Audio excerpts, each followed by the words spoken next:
નમસ્કાર, હું છું પ્રિયા અને તમે જોઈ રહ્યા છો જનતા કી જાણકારી ન્યૂઝ। નજર કરીએ આજના સમાચાર ઉપર।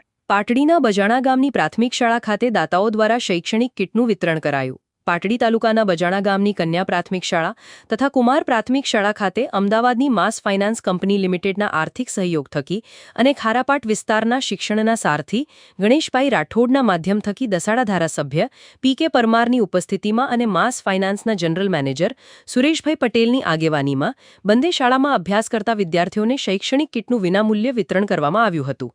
આ તકે ધારાસભ્ય પી.કે. પરમારે દાતાશ્રીઓ અને ખારાપાટ વિસ્તારમાં આવી શૈક્ષણિક પ્રવૃત્તિઓ થકી જે દાન જરૂરિયાતમંદ લોકો અને વિદ્યાર્થીઓ સુધી પહોંચાડવામાં જેનો હરણફાળ ફાળો રહ્યો છે એવા શિક્ષણના સારથી ગણેશભાઈ રાઠોડ તેમજ એમની ટીમની કામગીરીને બિરદાવી અભિનંદન પાઠવ્યા હતા। યોજાયેલ શૈક્ષણિક કિટ વિતરણ કાર્યક્રમમાં ખરીદ વેચાણ સંઘના ડિરેક્ટર પંકજભાઈ પટેલ, નિવૃત્ત તાલુકા વિકાસ અધિકારી વી.એચ. મકવાણા, જેઠાલાલ સોમેશ્વરા ગામના સરપંચ તેમજ મોટી સંખ્યામાં ગ્રામજનો અને શાળા પરિવાર હાજર રહ્યા હતા। રિપોર્ટ જયેન્દ્રસિંહ ઝાલા।